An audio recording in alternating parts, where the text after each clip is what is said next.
ಕ್ರೈಸ್ತರಿಗೆ ಆದಂತಹ ಅನ್ಯಾಯಕ್ಕೆ ಹೇಳಬೇಕಾದ್ರೆ ನನಗೆ ಆಗಿರುವಂತಹ ಅವರು ಕೊಟ್ಟದ ಬಜೆಟ್ ಕೊಟ್ಟಂತಹ ಕೊರತೆಗಳ ಬಗ್ಗೆ ನಾವು ಸರ್ಕಾರದ ಗಮನಕ್ಕೆ ಈ ಪತ್ರ ಮೂಲಕವಾಗಿ ಬೋರ್ಡ್ ಅಥವಾ ಕ್ರಿಶ್ಚಿಯನ್ ಕಮ್ಯುನಿಟಿ ಡೆವಲಪ್ಮೆಂಟ್ ಕಾರ್ಪೊರೇಷನ್ ಅನ್ನ ಸ್ಥಾಪನೆ ಮಾಡಿದ್ದಕ್ಕಾಗಿ ನಾವು ಸರ್ಕಾರಕ್ಕೆ ಧನ್ಯವಾದಗಳು. ಅದಕ್ಕೆ ಮೊದಲು 250 ಕೋಟಿ ಮೀಸಲಿಟ್ಟರು ಕೂಡ ನಮ್ಮ KMTCಗೆ ಅವರು ಕೊಟ್ಟಿದ್ದಾರಲ್ಲ, ಅದನ್ನ SC ST TSP ಮಾದರಿಯಲ್ಲಿ ಕಾನೂನು ತಂದು ಆ ದುಡ್ಡನ್ನು ದುರುಪಯೋಗ ಆಗದಾಗಿ ಕೂಡ ನೋಡ್ಬೇಕೆಂಬುದನ್ನು ನಾವು ಈ ಮೂಲಕ ಸಮಾಧಿ ಸ್ಥಳಗಳಿಲ್ಲ, ಬ್ರಿಟಿಷರ ಕಾಲದಲ್ಲಿ ಕೊಟ್ಟಂತಹ ಸಮಾಧಿ ಸ್ಥಳಗಳು ಮಾತ್ರ ಇರುವಂತದ್ದು. ಅದನ್ನು ಕೂಡ ನಮ್ಮ ಕ್ರೈಸ್ತ ಸಂಘಟನೆ ಇರುವಂತಹ ಬೇರೆ ವಿಭಾಗಗಳು ಅದನ್ನು ಆಡಳಿತ ನಡೆಸಿಕೊಂಡು ನಮ್ಮಂತಹ ಸ್ವತಂತ್ರವಾಗಿರುವಂತಹ ಚರ್ಚ್ಗಳಿಗೆ ಅಥವಾ ಪ್ರೊಟೆಸ್ಟೆಂಟ್ ಚರ್ಚ್ಗಳಿಗೆ ನಮ್ಮ ಯಾರಾದರೂ ಮರಣ ಹೊಂದಿದ್ರೆ ನಮಗೆ ಸಪರೇಟ್ ಆಗಿ ಒಂದು 2B ಅಥವಾ 2C ಮಾದರಿಯಲ್ಲಿ ನಮಗೆ ಒಂದು ಸಪರೇಟ್ ಆಗಿ ಗುರುತಿಸ್ಕೋಬೇಕು ಕ್ರೈಸ್ತರು ಅಂತ ಕೂಡ ನಾವು ಕ್ರೈಸ್ತರಿಗೆ ನಮಗೆ ಸಮುದಾಯ ಭವನಗಳಿಲ್ಲ.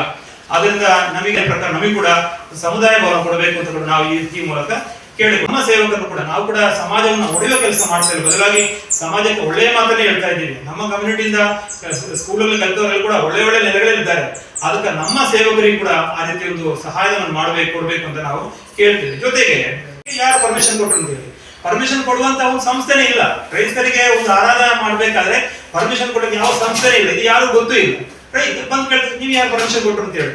ಪರ್ಮಿಷನ್ ಕೊಡೋ ಸಂಸ್ಥೆ ಮಹಾಸಭಾ ಏನು ನಮ್ದು ಡಯೋಸಿಸ್ ಇದೆಯೋ ಆ ಡಯೋಸಿಸ್ ಗುರುತಿನ ಚೀಟಿಯನ್ನ ಇವರು ಅಟೆಸ್ಟ್ ಮಾಡಿ ಕೊಡಬೇಕು, ಅದು ನಾವು ಕೇಳ್ತಾ ಇದ್ದೇವೆ.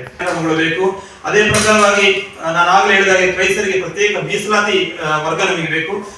ಈಗಾಗಲೇ ನಮ್ಮ ಇನ್ನೊಂದು ಸಂಘಟನೆ ಕೇಳಿದಾಗೆ ಮತಾಂತರ ವಿರೋಧಿ ಏನು ಕಾಯ್ದೆ ಮಾಡಿದರೆ ಅದನ್ನ ಪರಿಪೂರ್ಣವಾಗಿ ರದ್ದುಪಡಿಸಬೇಕೆಂದ್ರೆ ನಾವು ಕೇಳ್ತೇವೆ. ಯಾಕಂದ್ರೆ ಅದನ್ನ ಹರಿದು ಹಾಕೋದ್ರೆ ಮಾಡುವಾಗ ನಮ್ಮ ಹೃದಯ ಹೊಡೆದಂಗೆ ಆಗುತ್ತೆ. ನಾವು ಕೂಡ ಭಾರತೀಯರು, ನಾವು ಇಲ್ಲೇ ಹುಟ್ಟಿದವರು, ನಾವು ವಿದೇಶದ ಬಂದವರಲ್ಲ. ನಮಗೆ 2024 ವರ್ಷ ಏನಿದೆ ಹೇಳ್ತೇವೆ, ಅಷ್ಟು ವರ್ಷ ನಮಗೆ ಚರಿತ್ರೆಗಳಿರುವಂತವ್ರು ನಾವೇನು ವಿದೇಶಿಗಳಲ್ಲ. ನಮ್ಮ ಸಂಘಟನೆಗಳು ಕೂಡ ಅವರು ಸರ್ಕಾರದಿಂದ ನಮಗೆ ನೆರವುಗಳು ಬೇಕು, ಆಯ್ಕೆ ಮಾಡಿ ಯಾರೇ ಅರ್ಹರಿದ್ದಾರೆ, ಆರ್ಥಿಕವಾಗಿ ಬಡವರಿದ್ದಾರೆ, ಆದ್ರೆ ಎಲ್ಲರೂ ಒಟ್ಟಿಗೆ ಬಿಡಿ ಅಂತಲ್ಲ. ಒಂದಿಷ್ಟು ಜನಗಳಿಗಾದ್ರೂ ಒಂದು ಸಬ್ಸಿಡಿ ಸರ್ಕಾರದಿಂದ ಕೊಡುವುದಾದ್ರೆ ಅದು ಕೂಡ ತುಂಬಾ. ವಿನೋದ್ M ಚಾಕೋ ಇವರು ಪ್ರೊಟೆಸ್ಟೆಂಟ್ ಕ್ರೈಸ್ತರ ಮಹಾಸಭಾ ಅಥವಾ ಡಯಾಸಿಸ್ ಆಫ್ ಪ್ರೊಟೆಸ್ಟೆಂಟ್ ಚರ್ಚ್ನ ಆರ್ಚ್ ಬಿಷಪ್ ಆಗಿದ್ದಾರೆ.